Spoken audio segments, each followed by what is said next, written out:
Yashodanandana Braja Janaranjana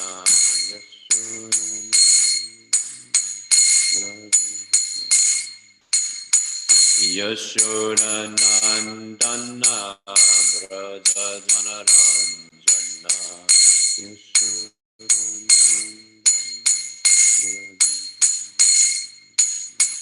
Jamuna Tira Vanachari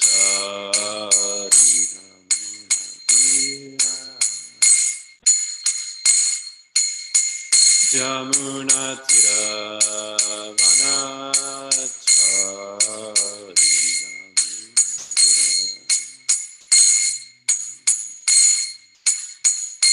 Jaya Radha Madhava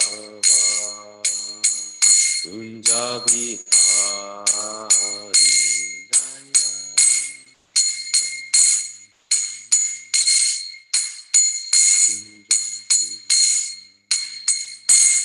Jaya Gopi Jana Vallabha Giri Vanadari Jaya Gopi Jana Vallabha Giri Vanadari Yashodanandana Braja Janaranjana Yashodanandana Braja Janaranjana Jamuna Tira Manachari Jamuna Tira Manachari Jaya Radha Madhava Kunja Bihari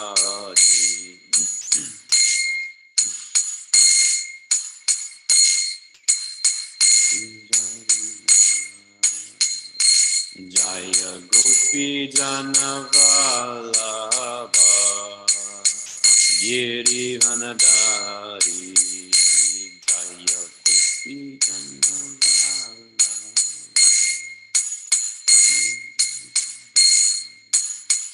Yashodanandana Braja Janaranjana Yashodanandana Braja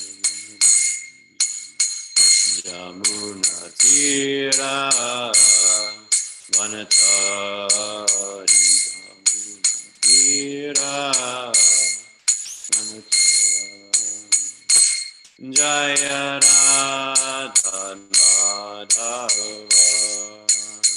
Kunja Bihari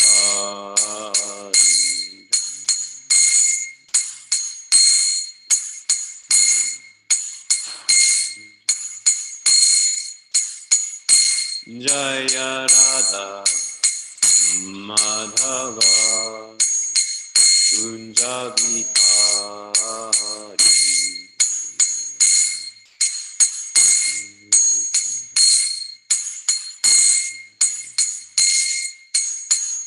Hare Krishna Krishna Krishna Hare Hare Hare Rama Hare Rama Rama Rama Hare Hare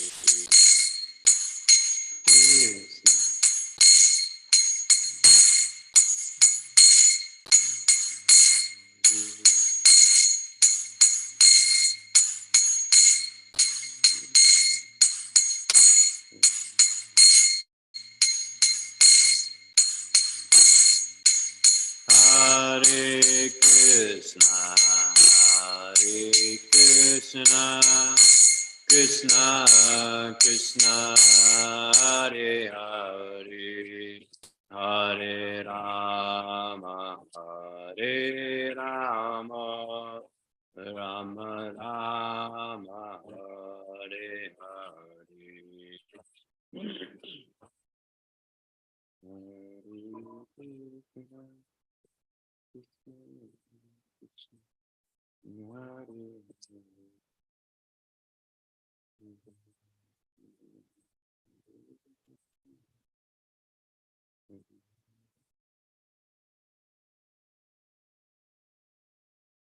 Hare Krishna, Krishna Krishna, Hare Hare, Hare Rama, Rama Rama, Hare Hare, Hare Krishna, Krishna Krishna, Hare Hare, Hare Rama, Rama Rama, Hare Hare. Jaya Prabhupada, Jaya Prabhupada, Prabhupada, Srila Prabhupada. Jaya Prabhupada, Jaya Prabhupada, Jaya Prabhupada, Srila Prabhupada. Jaya Jaya Prabhupada, Prabhupada, Prabhupada, Jaya Jaya Prabhupada. Jai Om Vishnu Pad Paramamsa Bhavarati Gacharya Stotra Sat Sri Srimad Desi Bhaktivedanta Swami Rashid Prabhupada Ki Jai. Jai Om Vishnu Pad Paramamsa Bhavarati Gacharya Stotra Sat Sri Srimad Bhakti Siddhanta Saraswati Goswami Rashid Prabhupada Ki Jai. Namacharya Srila Haridas Thakur Ki Jai. Prem Se Kaho Shri Krishna Chaitanya Prabhu Nityananda Shri Gadadhara Shri Sari Gaur Bhaktivinoda Ki Jai. Nitai Gaur Pramanandi Hari Hari Gaur. All glories to the Samudavadis. All glories to the Samudavadis. All glories to the Samudavadis. All glories to Shri Guru and Shri Guranga.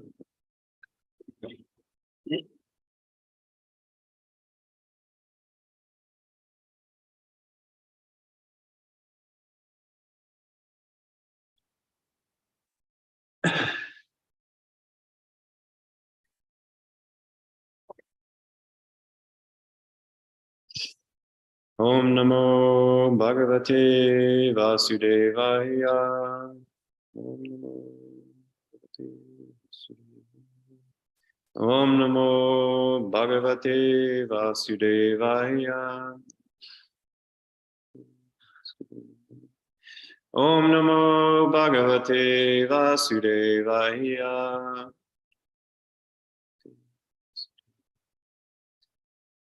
Good morning, dear devotees.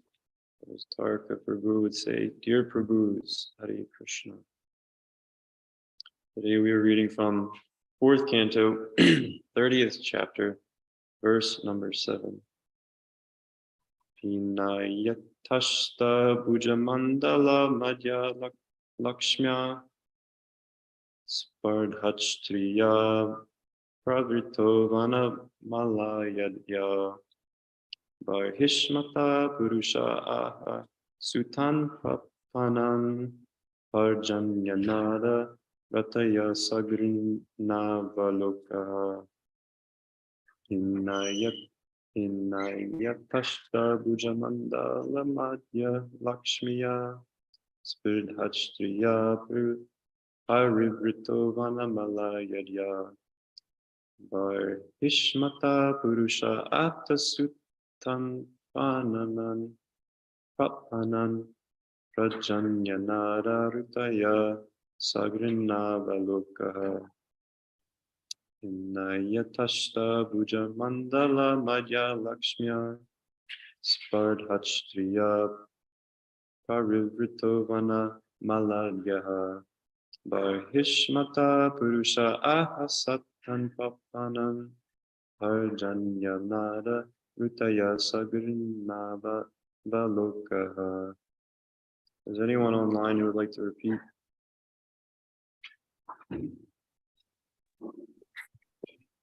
I would read this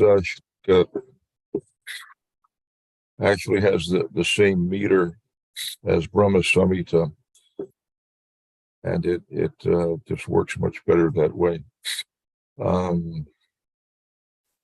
Pirayatashta Bhujamandala Madhya Lakshmiya Spardat Shriya Parivrito Varamalayadya Parhishmata Purusha Aha Sutandrapanan Prajanyadara Rutaya Grihanavalokaha.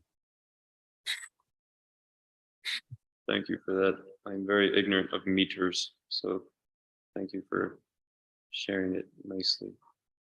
Anyone else?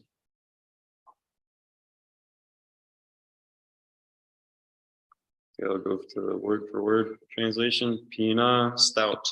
Ayata, long. Ashta, 8. Bhuja, arms. Mandala, encirclement. Madhya, in the midst of. Lakshmya, with the goddess of fortune. Spardhat, contending.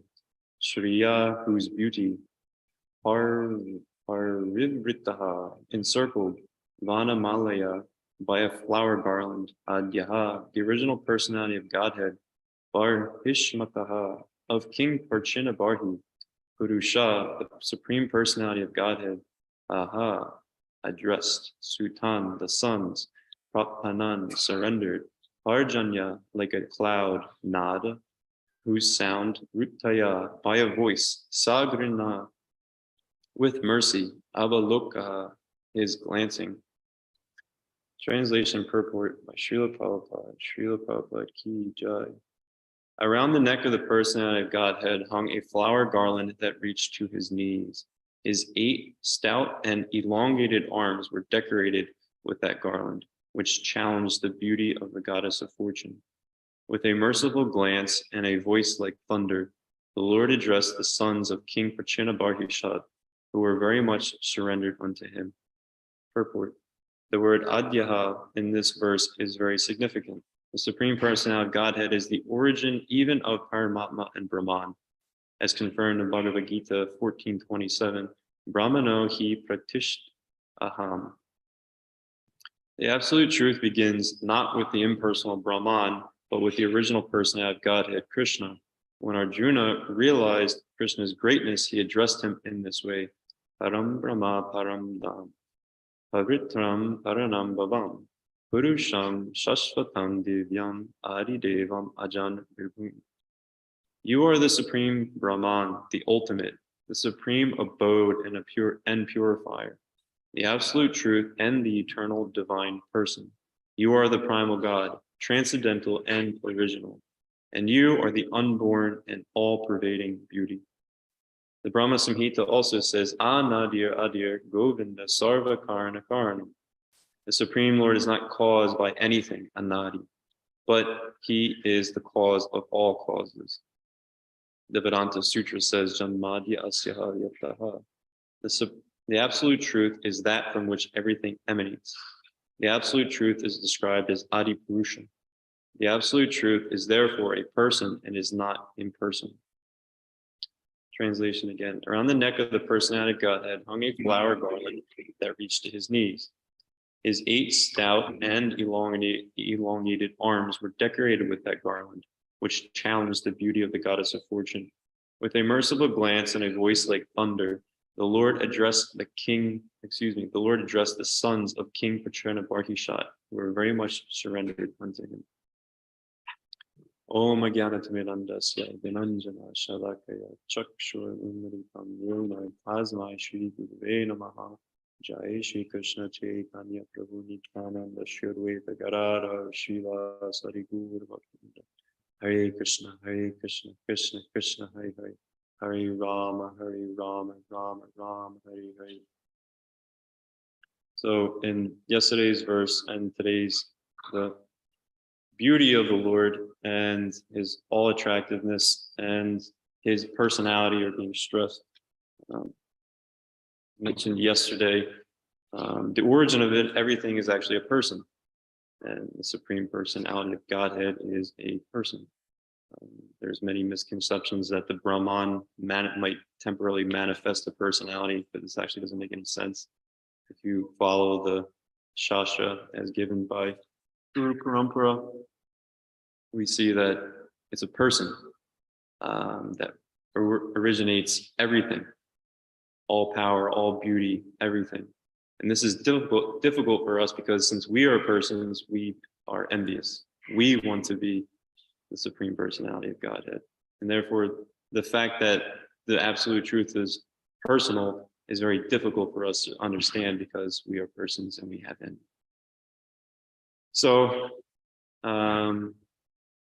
since Krishna is a person and he's the origin of everything, that means that attraction and love also originate from him, in him. And we all want to experience love and attraction. And thus, we voluntarily undergo purification to come closer to Krishna. And we gradually start to experience such love and attraction. As I said, we are persons, so we have envy. And so it takes some purification and some time and some effort and mercy to get closer to the ultimate source, the fountainhead of all love, all attraction, all beauty. Mercy is a huge factor that can get us to Krishna to experience these wonderful things. But generally speaking, our level of purification and surrender is proportional to how much of Krishna's glory that we can experience. So the more purified, the more surrendered we become, the more we experience. It's proportional. And of course, mercy is an extremely important factor that can get us to that point, but for the sake of the class, I will exclude that portion and just talk about the purification and surrender. There's a nice verse in the 8th canto that talks about this proportion and reciprocation. This is in the pastime of Matsya Avatar and King Satyavrat. When King Satyavrat came in contact with Lord Matsya, he was informed that the universe, or maybe not the whole universe, but at least the earth was going to be flooded. And so the Lord protected him and gave him knowledge and of course love from within his heart. And this is in the 8th canto, chapter 24, verse 38. This is Lord Matsya instructing King Satyavrat. He says, "You will be thoroughly advised and favored by me. And because of your inquiries, everything about my glories, which are known as Param Brahma, will be manifest within your heart. Thus you will know everything about me." So in other words, Krishna is going to enlighten King Satyavrat. I mean, he's already being enlightened because he's speaking to him. Everything that is to be known originates in Krishna. So when Krishna favors you and he increases the loving relationship he has with you, naturally you are enlightened by his mercy, by his grace. In the purport, Prabhupada says, as stated in Bhagavad Gita 15:15, Sarvasya Chaham Hridi Sanavishto Mataha Smritir Jnanam Apohanam Cha. The Supreme Personality of Godhead, Paramatma, is situated in everyone's heart, and from him come remembrance, knowledge, and forgetfulness. The Lord reveals himself in proportion to one's surrender to him. Ye yata mam prapadyante tam tattaiva bhajam yaham. In responsive cooperation, the Lord reveals himself in proportion to one's surrender. That which is revealed to one who fully surrenders is different from that which is revealed to one who surrenders partially. Everyone naturally surrenders to the Supreme Person of Godhead, either directly or indirectly. The conditioned soul surrenders to the laws of nature and material existence. But when one Lord, material nature does not act upon him, such a fully surrendered soul is favored by the Supreme Person of Godhead directly. Mam eva ye prapadyante mayam etam tarantite. One who has fully surrendered to the Lord has no fear of the modes of material nature, for everything is but an expansion of the Lord's glories. Sarvam kalvidam kama. And these glories are gradually revealed and realized. The Lord is the supreme purifier, Param Brahma, Param Dham, Pavitram Paramam Bhavan. The more one is purified and the more he wants to know about the Supreme, the more the Lord reveals to him. Full knowledge of Brahman, Paramatma, and Bhagavan is revealed to the pure devotees. The Lord says in Bhagavad Gita 10:11, Tesham evanupupartam aham agyanatam tamaha nashayam atma bhavasto jnana dipena bhasvata. Out of compassion for them, I, dwelling in their hearts, destroy with the shining lamp of knowledge the darkness born of ignorance. It was wonderful. Prabhupada's really explaining it very concisely, that in the context of this conversation that I'm having about, if we want to experience this love, this attraction that all originates from Krishna, and if you want to have this loving attraction with Krishna's other parts and parcels, then coming to closer to him will bring this about. And Prabhupada's very concisely explaining that the more you want to experience, the more you want to know, the more that love that you crave requires surrender and purification. And so, depending on how much we want and how fast we want to go, that purification is required. And because Krishna is a perfect person, he's not going to cheat us. The more we surrender, the more we get purified. He reciprocates accordingly. He's not going to leave us hanging.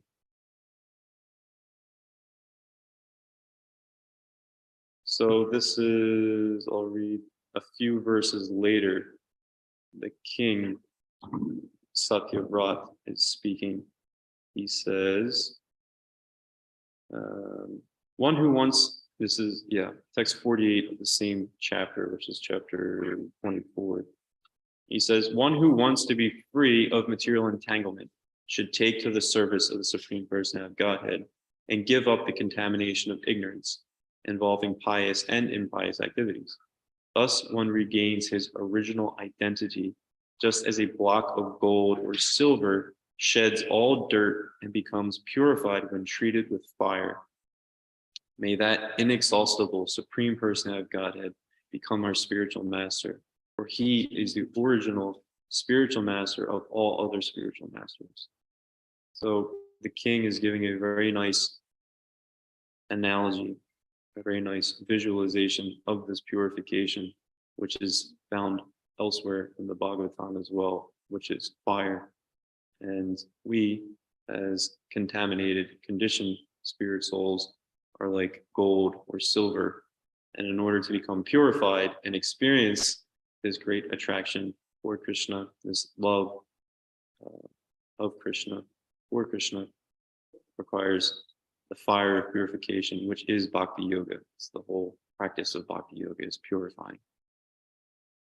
And this process of purification is likened to fire. And there's other examples that I will share. This next one is from the 11th canto, 11:14:25.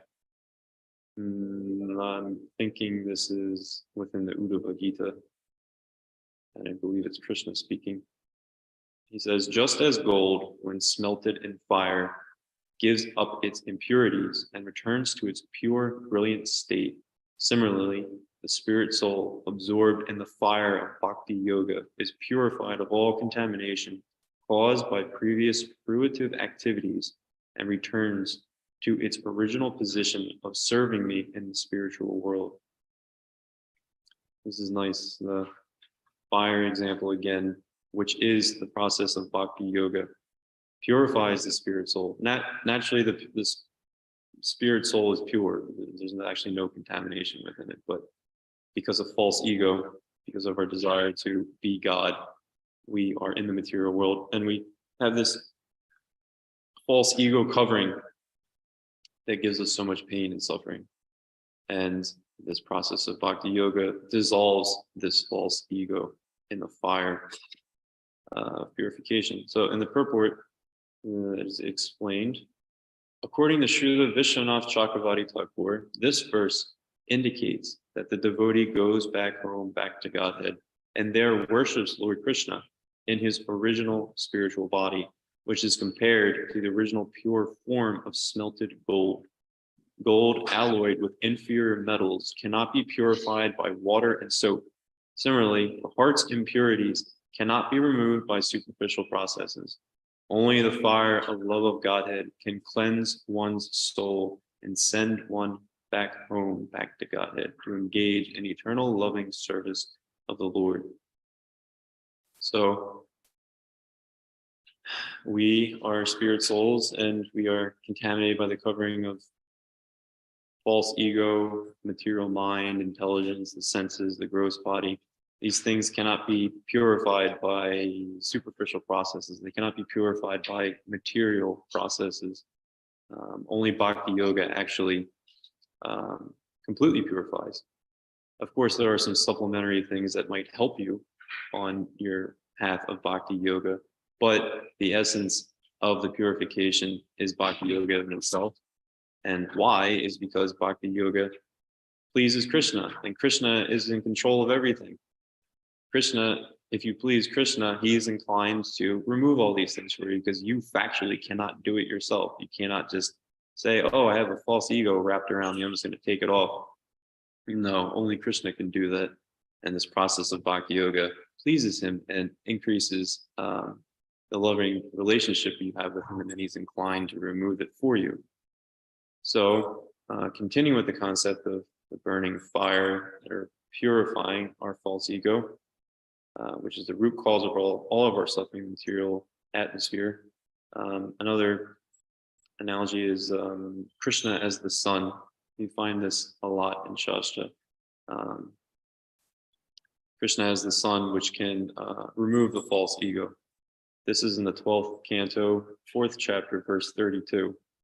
Although a cloud is a product of the sun and is also made visible by the sun, it nevertheless creates darkness for the viewing eye, which is another partial expansion of the sun.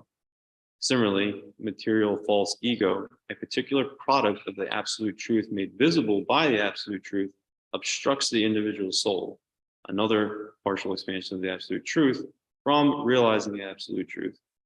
So the wording of this verse is kind of complicated, but in other words, Krishna is the source of everything, and he is just like the sun. And the cloud is a product of the sun. The only reason clouds exist is because of the sun. So similarly, the false ego exists because of Krishna.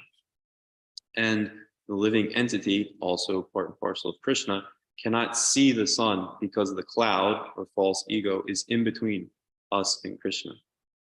And in the next verse, as it explained, 12:433, when the cloud originally produced from the sun is torn apart, the eye can see the actual form of the sun.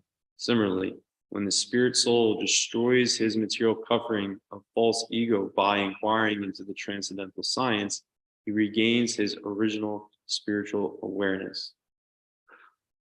So the false ego is created by Krishna, and it's a cloud in between us and Krishna, who is the sun. And Krishna can tear apart this false ego. He can dissolve this false ego. He can dissolve this cloud which obstructs our vision. And when that happens, then our relationship with Krishna is fully reignited. It's brought back to its original position, full of love and attraction that we so much hanker for. So I find it interesting that everything in Bhagavatam is perfect. All of the analogies, all of the illustrations, they're absolutely perfect. It's up to us to meditate on them and study them. And then when Krishna is pleased, he reveals more and more. I find it interesting that this analogy of fire for purification is very nice, because it's very relevant. And we experience it. And part of this that I find very interesting is that fire burns. It stings. It's very uncomfortable. You get too close to fire, it's very hot. You start to sweat. There's stinging, there's burning if you get too close. And this process of Bhakti Yoga, it stings sometimes. It is very uncomfortable sometimes. But if we want to come closer, we want to reignite this relationship with Krishna, that is what is required. And that is what is required, and that can seem daunting and scary, but the thing is, you can go faster or slower depending on your desire, depending on your sincerity. One can go faster and be vaporized very quickly, or one could go slower and be slow roasted. It's up to us. Chaito, Darpanam, Marjanam, the whole process of Krishna consciousness, especially chanting Hare Krishna, which is advised by Lord Chaitanya, Krishna himself, it purifies us no matter what. Anyone who's chanting Hare Krishna, anyone who's even hearing the Hare Krishna mantra is getting purified. However, getting back to Godhead, that final goal, will require intensive purification. And so even one just hearing Hare Krishna on the street is getting it, but that fire might not be so intense. And someone else who's practicing the rules and regulations, who's initiated or trying to get initiated, is very serious about it, they might experience some more heat. They might experience some more intense purification. And everyone gets it, which is wonderful, because Krishna is so inconceivably loving and merciful that everyone gets this purification. But then the question is, how fast do you want to go? How much are you willing to tolerate? How much of this burning sensation are you willing to undergo? How much of that love are you hankering for? How much of that attraction do you need? How much of it are you completely desperate for? Depending on that, you can go faster or slower. So I'll read a purport by Prabhupada about distress as purification. This is from Canto 10, Chapter 2, verse 28. Learned devotees accept even conditions of distress as representing the presence of the Supreme Lord. When a devotee is in distress, he sees that the Lord has appeared as distress just to relieve or purify the devotee from the contamination of the material world. While one is within this material world, one is in various conditions, and therefore a devotee sees a condition of distress as but another feature of the Lord. Tate nukampam susamikshamaanaha. Bhagavatam 10:14-8. A devotee, therefore, regards distress as a great favor of the Lord because he understands that he is being cleansed of contamination. Tesham aham samud harta mrityu samsara sagara. Bhagavad Gita 12:7. The appearance of distress is a negative process intended to give the devotee relief from this material world, which is called mrityu samsara, or the constant repetition of birth and death. To save a surrendered soul from repeated birth and death, the Lord purifies him of contamination by offering him a little distress. This cannot be understood by a non-devotee, but a devotee can see this because he is vipaschit, or learned. A non-devotee, therefore, is perturbed and distressed. But a devotee welcomes distress as another feature of the Lord. Sarvam kalvidam Brahma. A devotee can actually see that there is only the Supreme Personality of Godhead and no second entity. Ekam evad vittiyam. There is only the Lord who presents himself in different energies.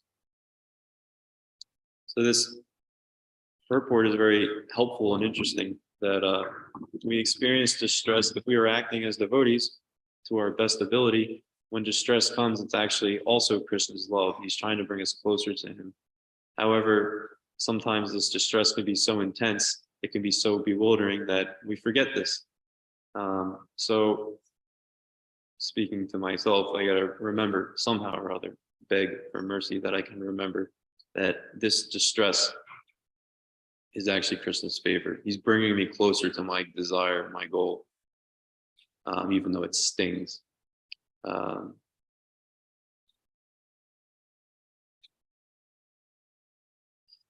Even though it stings.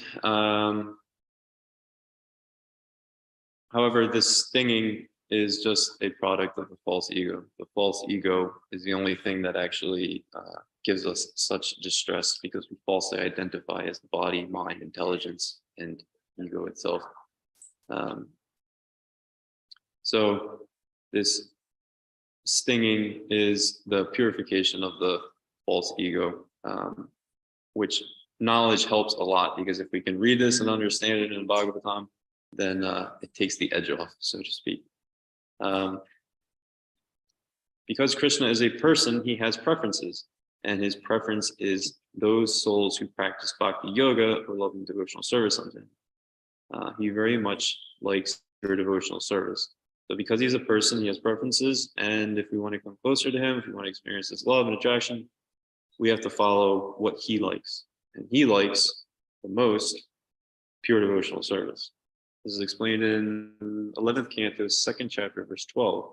Pure devotional service rendered to the Supreme Lord is spiritually so potent that simply by hearing about such transcendental service, by chanting its glories in response, by meditating on it, respectfully and faithfully accepting it, or by praising the devotional service of others, even persons who hate demigods and all other living beings can be immediately purified.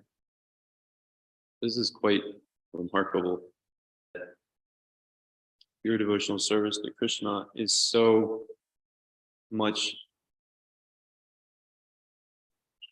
favored, so much enjoyed, so much liked by Krishna that simply by hearing about it, you don't have to be a pure devotee. Someone else being a pure devotee and you learning about them and hearing about their activities and glorifying them, that in of itself purifies you. That's how powerful it is.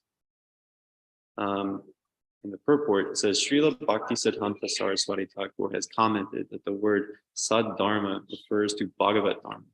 This is also confirmed by Sridhar Swami. Bhagavat Dharma is spiritually so powerful that even those who by worldly standards are implicated in various ways in sinful behavior can easily be purified by adopting any of the processes mentioned in this verse. In the practice of ordinary piety, one worships God with the expectation of receiving something in return for one's service. Similarly, the impersonalist aspires for his own liberation, wishfully thinking that he will become equal to God. In Bhagavad Dharma, however, there is no such impurity. Bhagavad Dharma is devotional service to the Lord in which the only objective is the satisfaction of the Lord. If one rejects this process and instead wants to hear about, teach, or meditate upon another process, the chance for immediate purification is lost. Neither ordinary materialistic yoga processes meant for achieving mystic powers, nor impersonal processes based on speculation have the power to purify immediately those who have fallen into simple behavior. Sad Dharma, or Bhagavat Dharma, pure devotional service to the Supreme Person of Godhead, is unique, and that even the most fallen souls can immediately rise to the highest perfectional stage by surrendering at the lotus feet of Krishna or his pure devotee. This was vividly demonstrated in the preaching work of Chaitanya Mahaprabhu, especially in the case of the sinful brothers Jagai and Madhu. So, because Krishna is a person, this is his favorite process. He wants love. He wants unconditional love from the conditioned souls. And so this requires purification. And the pure devotional service is what really gets him. That's what he really likes. And so engaging in pure devotional service is the highest goal that we want to achieve. But we also have to be honest with ourselves and where we are currently at. We are in the material world. We have material bodies, material minds. We have that nasty false ego that is the cloud between us and the sun. And so we engage in this process as prescribed by Prabhupada. And we have to be honest with ourselves where we're at. We want to achieve devotional service, pure devotional service. Hopefully we want that, but we might not be there yet. And we have to accept that it will be a gradual process. And if we want to go faster, we can pray like that. We can act like that. If we want to go slower, perhaps we can, I don't know. But the opportunity is there. But the purification is required, and it stings a little bit, just like fire. So yeah, I was inspired to talk about this because I've been asking myself, how fast do I want to go? How much am I willing to tolerate? How much am I motivated to take shelter? So I think that's all I had to share. What time is it? We have about 13 minutes. If anybody else has any corrections or comments or questions, please share. I have a few comments. First, I want to thank you for a very nice class. I particularly enjoy classes that consist of lots of quotation references to the words of our. I got lots of Srila Prabhupada's purports today, and so I'm a happy man. It's that's, I think, the foundation of a good class. It presents a philosophy with lots of supporting evidence, and Srila Prabhupada always insisted that we must do that. We should be a lawyer who is very expert. The books of law, he can cite particular reference that supports his. You've done a good job of that, and I thank you. Thank you. There, you made some to our process of chanting Hare Krishna, Cheto Darpana Marjanam, the process of purifying the heart.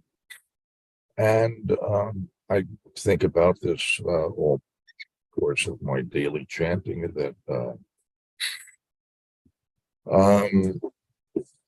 chanting Hare Krishna in particular,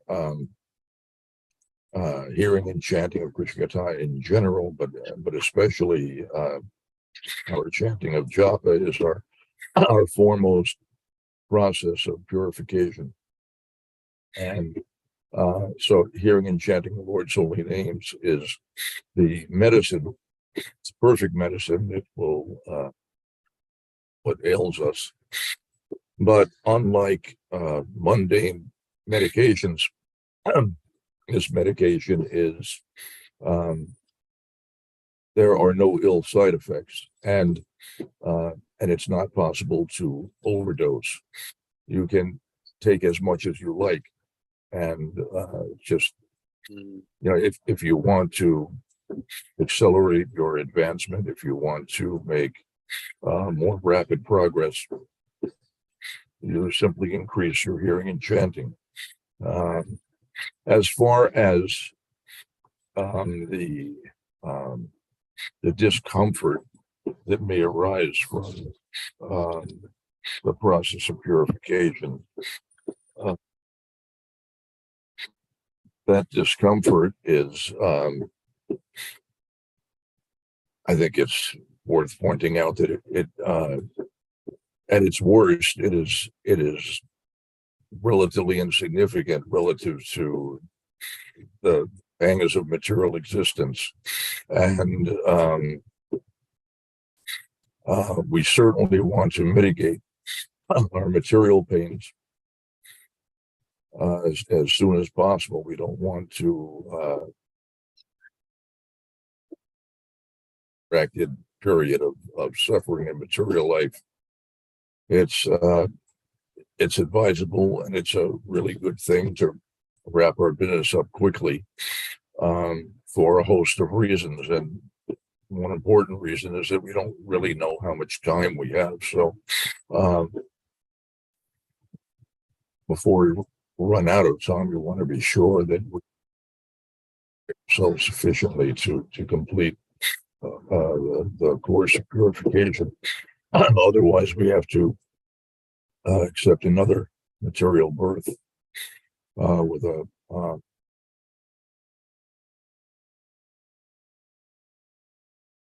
as soon as you accept a material body, immediately you have to accept all kinds of difficulties. And if we can avoid those difficulties, that's great. So there may be a trade-off that in order to mitigate type of misery, we accept some other milder miseries, but as I say, they are relatively mild by comparison, and it's the solution to the whole problem. That's kind of like ripping off a Band-Aid. I guess you can do it slowly or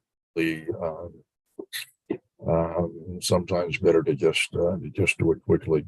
So chanting Hare Krishna, you can chant as much as you like, and I really like this I'm really glad that you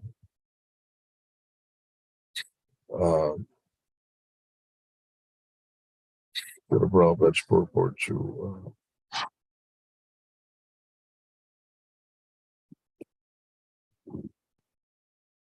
the heart's impurities cannot be removed by superficial processes. So this kind of idea is expressed in numerous places in Srila Prabhupada's books. Very important thing to understand. In my comments the other day, I was talking about this a little bit, the devotee for quick solutions or shortcuts or some kind of a hot tip or a way to deal with this or that, such as dealing with envy. And my assertion was that the process of service is how we really address those issues. There are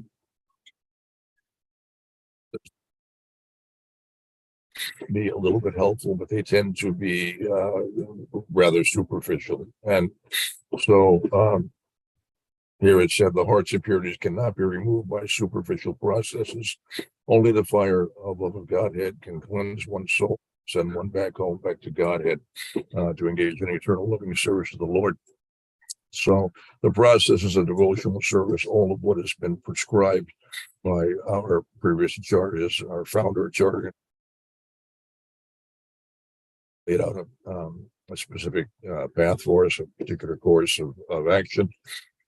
He gave us a prescription. Following that prescription strictly is how we are able to very quickly solve our problems. And I tend to think that that other superficial distraction and don't really even necessarily solve the problem. The best medicine always is simply chanting Hare Krishna, and 16 is a minimum. You can chant many more than that. For much of my devotional life, I chanted 40 rounds a day, which I was able to do because due to it,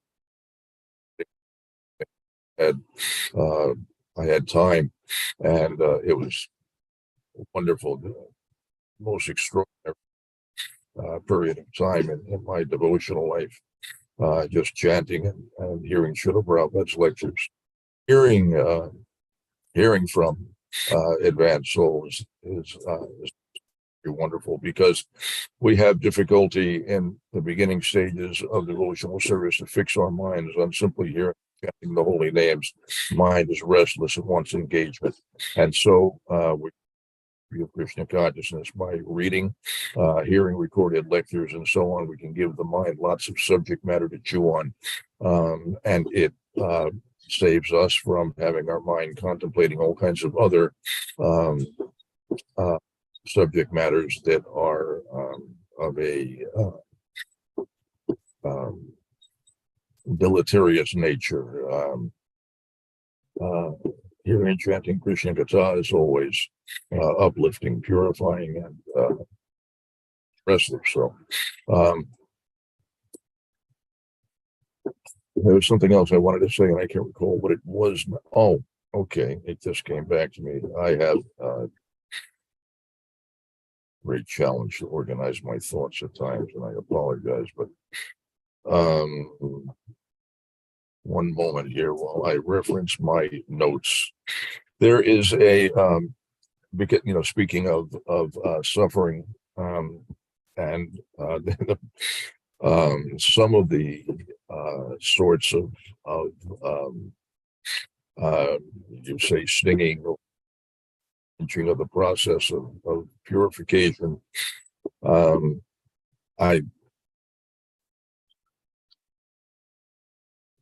My level of suffering is extraordinary. I find it to be awesome, not in a good way. It's quite miserable and hard to even convey in words. I think anyone that hadn't experienced it would have a hard time to understand. But there's wonderful verse that I meditate on regularly that provides me a great deal of solace and perspective. Srimad Bhagavatam, the 14th chapter, text 8. I'll read the translation and some of the purport. Translation is, my dear Lord, one who earnestly awaits for you to bestow your gracious mercy upon him, all the while patiently suffering the reactions of his past misdeeds and offering you respectful obeisances with his heart, words, and body, is surely eligible for liberation, for it has become his rightful claim. And I found particularly nice. Srila Prabhupada says that Srila Sridhar Swami explains in his commentary that just as a legitimate son has to simply remain alive to gain an inheritance from his father, one who simply remains alive in Krishna consciousness, following the relative principles of Bhakti Yoga, automatically becomes eligible to receive the mercy of the personality of Godhead. In other words, he'll be promoted to the kingdom of God. The word Samikshamana indicates that a devotee earnestly awaits the mercy of the Supreme Lord, even while suffering the painful effects of previous sinful activities. The Lord explains in the Bhagavad Gita that a devotee who fully surrenders unto him is no longer liable to suffer the reactions of his previous karma. So that you might, why is he suffering? Why am I suffering? Srila Prabhupada goes on to say, however, because in his mind, a devotee may still maintain the remnants of his previous sinful mentality. The Lord removes the last vestiges of the enjoying spirit by giving his devotee punishments that may sometimes resemble sinful reactions. The purpose of the entire creation of God is to rectify the living entity's tendency to enjoy without the Lord. And therefore, the particular punishment given for a sinful activity is specifically designed to curtail the mentality that produced the activity. Although a devotee has surrendered to the Lord's devotional service until he is completely perfect in Krishna consciousness, he may maintain a slight inclination to enjoy the false happiness of this world. The Lord therefore creates a particular situation to eradicate his remaining enjoying spirit. This unhappiness suffered by a sincere devotee is not technically a karmic reaction. It is rather the Lord's special mercy for inducing his devotee to completely let go of the material world and return home back to Godhead. There's a little more to the purport, but that's the essence of what I wanted. And all the time we have, I guess, unless I'll quit there. Thank you again, Prabhu. Hare Krishna. Thank you for sharing that. I like your point about you can't overdose on the Maha Mantra. It's the medicine, and there's no ill side effects. I really appreciate that. And I appreciate your point about whatever stinging sensation we may get from this purifying process. It's relative to the suffering that we get in the material world. It is very minute. So thank you for keeping that in perspective. I appreciate that. So we will do, the door should be opening soon, I would think. Okay, Srimad Bhagavatam ki jai.